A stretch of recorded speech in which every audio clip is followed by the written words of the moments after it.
Bismillahirrahmanirrahim. Assalamualaikum warahmatullahi ta'ala wabarakatuh. Berjumpa lagi bersama my YouTube channel Khairul Azam Amanur. Pada kesempatan kali ini saya akan membagikan sebuah kajian hadis yang mana di dalamnya membahas tentang hadis toleransi atau tasamuh. Tidak usah lama-lama, mari kita kaji bersama atau bersimak bersama. Nah, untuk bagian pengertian toleransi ini saya membaginya menjadi 4 slide ya. Untuk itu pada bagian slide pertama mari kita dengarkan bahwasanya pengertian toleransi pada bagian slide 1 ini membahas tentang hakikat kata toleransi. Nah, hakikat kata toleransi ini bermula dari serapan bahasa Inggris, yaitu toleransi, yang artinya sabar dan kelapangan dada. Adapun dalam Kamus Besar Bahasa Indonesia, kata toleransi ini diartikan sebagai sifat atau sikap toleran. Jadi memiliki arti sifat ataupun sikap ya. Untuk itu bagian yang ketiga ini yaitu dari Departemen Pendidikan dan Kebudayaan Republik Indonesia mendefinisikan juga terkait kata toleransi sebagai bersifat atau bersikap menenggang pendirian. Namun dari arti menenggang ini sendiri terbagi menjadi 3, yang artinya itu menghargai, membiarkan, membolehkan. Nah, untuk bagian kata pendirian juga dibagi menjadi beberapa, yaitu pendapat, pandangan, kepercayaan, kebiasaan, kelakuan, dan sebagainya. Baik, selanjutnya bagian slide kedua. Nah, untuk slide kedua ini pada masuk sebuah kata toleransi yang diubah menjadi kata kerja yang transitif ya, yaitu tolerate, yang mana artinya sabar menghadapi atau melihat dan tahan terhadap sesuatu. Nah, kalau di lingkup kata sifatnya itu adalah bersikap toleran, sabar terhadap sesuatu. Nah, dari kutipan Salman mengatakan bahwa kata tolerance berasal dari bahasa Latin ya. Tadi sebelumnya di slide pertama menjelaskan kata toleransi itu serapan dari bahasa Inggris, namun di sini berasal dari bahasa Latin yang yang dikemukakan oleh Salman. Nah, untuk dari bahasa Latin ini diartikan sebagai berusaha untuk tetap bertahan hidup, tinggal atau berinteraksi dengan sesuatu yang sebenarnya tidak disukai atau disenangi. Jadi kalau diberi kesimpulan bahwa dari definisi yang sudah dijelaskan bahwasanya itu ya suatu sikap, yang mana sikap itu harus keterpaksaan ya. Jadi nggak lepas yang namanya sikap keterpaksaan. Kan namanya juga sesuatu yang sebenarnya tidak disukai atau disenangi. Nah, interaksi ini ya yang menjadi sebab sifat keterpaksaan ini.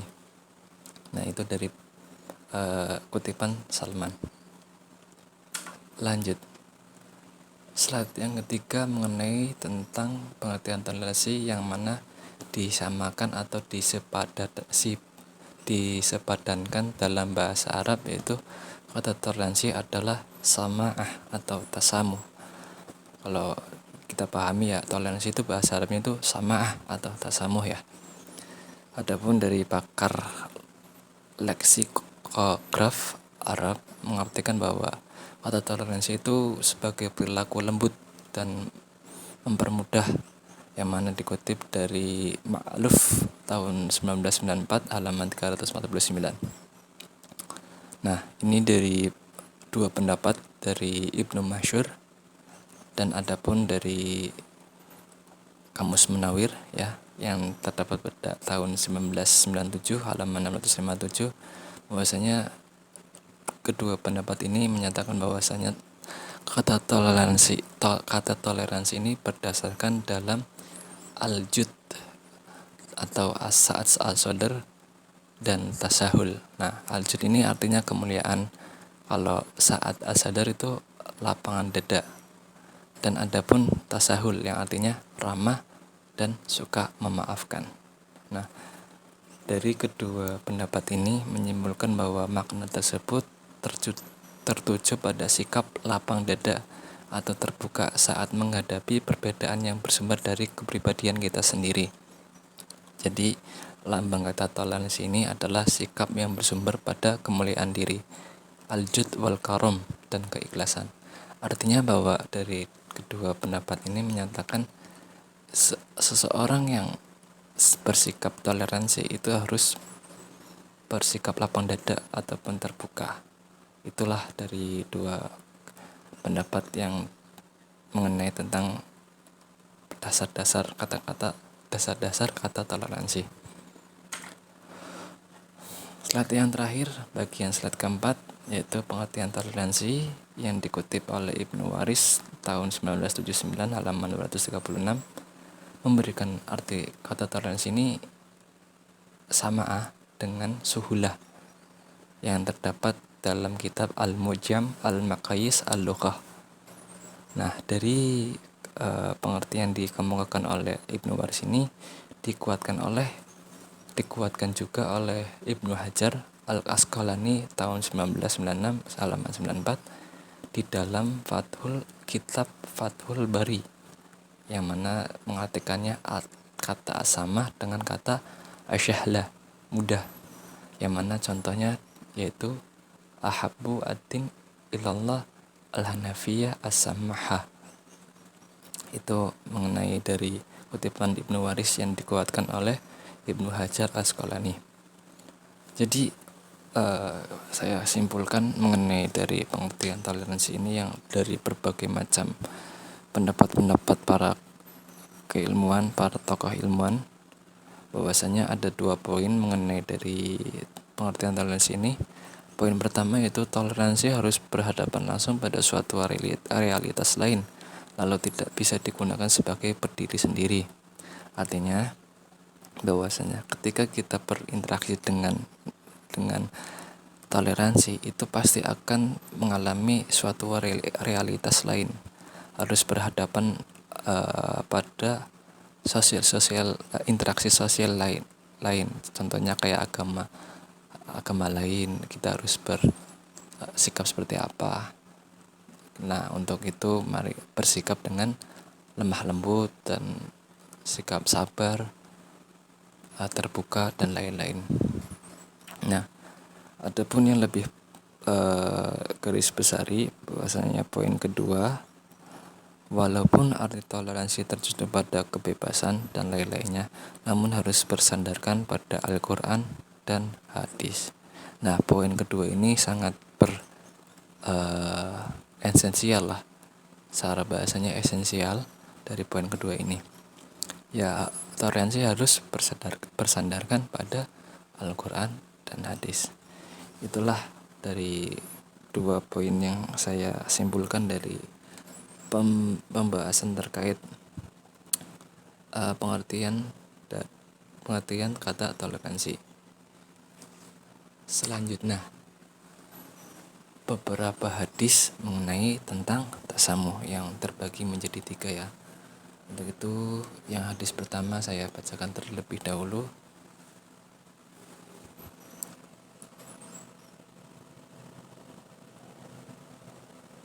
Bismillahirrahmanirrahim.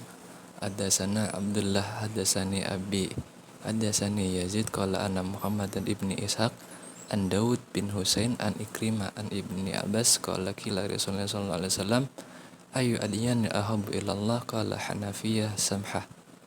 Artinya, Abdullah telah menceritakan kepada saya, Yazid berkata telah mengabarkan pada kami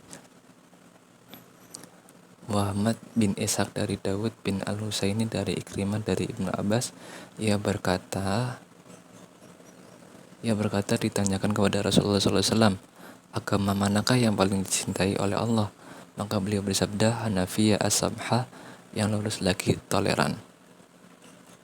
Nah, untuk penjelasan tarqidah di sini ada beberapa penjelasan dari dua tokoh. Tokoh pertama Asqalani, yang kedua Albani. Asqalani menjelaskan bahwa hadis ini yaitu yang diriwayatkan oleh Al-Bukhari pada kitab Iman, yaitu bab agama itu mudah di dalam sahihnya secara mu'allaq dengan tidak menyebutkan sanadnya, karena tidak termasuk dalam kategori syarat-syarat hadis sahih secara menurut Imam Al-Bukhari. Jadi Asqalani ini langsung tutup poin, memberikan poin penting dalam hadis ini bahwasanya tidak termasuk dalam kategori syarat-syarat hadis sahih, yang mana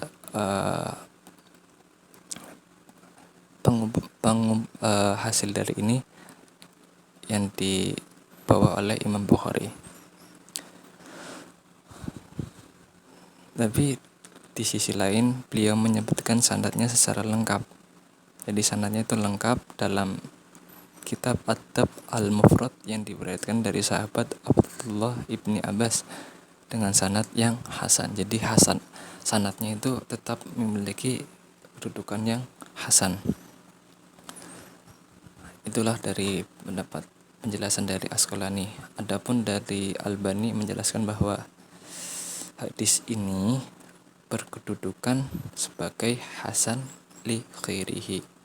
Jadi condong ke hasan li ghairi ya dari penjelasan Albani. Nah, adapun penjelasan lain bahwasanya Asqalani bisa menyimpulkan bahwa Islam adalah agama yang toleran dalam berbagai aspeknya, baik dari aspek akidah maupun syariah. Namun demikian, toleransi dalam Islam lebih didominkan pada wilayah muamalah. Nah, sebelum itu saya akan memberikan pelengkapan mengenai dua penjelasan tersebut. Yang pertama, Asqalani itu namanya Ahmad bin Ali bin Hajar Asqalani. Dalam kitab Fathul Bari cetakan pertama Al-Midah Munawwarah 1996 halaman 94. Adapun dari Albani, penjelasan yang kedua tadi setelah Asqalani, yaitu Muhammad Nasiruddin Albani dalam kitab Sahih Adab Al-Mufrad cetakan kedua Beirut Dar Asah Sidik tahun 1415 halaman 122.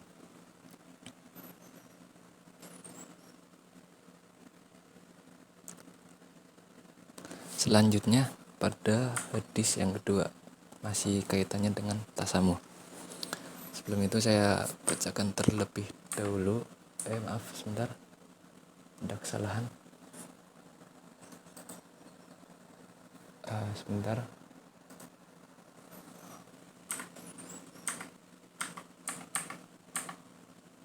Oke, maaf ya. Lanjut pada bagian hadis yang kedua, itu hadasana Ali bin Ayas, hadasana Abu Husain Muhammad bin Mudharif, qala hadasani Muhammad bin Munkadir dari Jabir bin Abdullah radhiyallahu anhu qala anna Rasulullah sallallahu alaihi wasallam qala rahimallahu rajulan samhan idza ba'a wa idastara wa idza qada, yang artinya telah menceritakan kepada kami Ali bin Ayyash, telah menceritakan kepada kami Abu Hasan Muhammad bin Mudharib berkata, telah menceritakan kepada saya Muhammad bin Al-Munkadir dari Jabir bin Abdullah radhiyallahu anhu bahwa Rasulullah SAW bersabda, Allah merahmati orang yang memudahkan ketika menjual dan ketika membeli dan ketika memutuskan perkara. Nah, pada bagian hadis ini masih ada kaitannya dari penjelasan Asqalani ya, yang mana Asqalani memberikan komentar mengenai hadis ini, yaitu tentang anjuran untuk bertoleransi dalam interaksi sosial ya. Jadi ketika berinteraksi sosial itu sikap yang harus artinya ketika bertoleransi itu pasti akan mengalami yang namanya interaksi sosial. Nah, Untuk berinteraksi sosial ini harus berdasarkan pada akhlak mulia atau akhlak budi luhur, mulai dari meninggalkan dari kekikiran terhadap diri sendiri maupun lain-lainnya.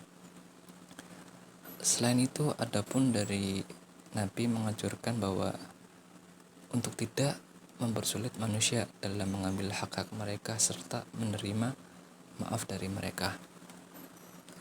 Jadi Nabi ini memberikan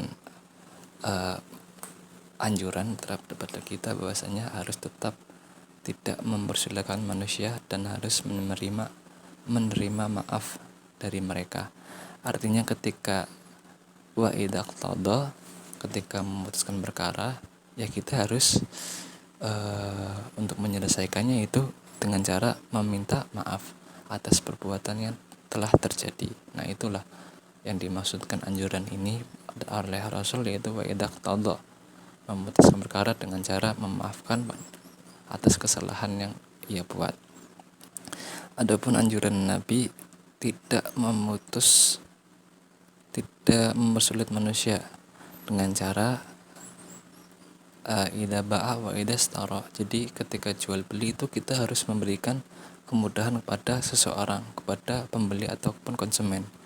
Yaitulah anjuran dari Nabi Muhammad SAW mengenai dari sikap bertoleransi dengan cara sikap yang akhlak mulia dan budi luhur. Itulah dari penjelasan mengenai hadis kedua ya. Lanjut pada bagian hadis yang terakhir, saya bacakan terlebih dahulu. Hadasana Abdus Salam bin Mudahirin qala hadasana Umar bin Ali an Ma'ni bin Muhammad Khifari an Sa'id bin Abi Sa'id Mukbari an Abi Hurairah an Nabi sallallahu alaihi wasallam qala inna dina yusrun wa lan yusaddad dina ahadun illa qalabahu fasadidu qaribu wa abshiru wasta'inu bil khutwah wa ruhati wa syai'in minaduljah, yang artinya telah menceritakan kepada kami Abdul Salam bin Mudahhar berkata,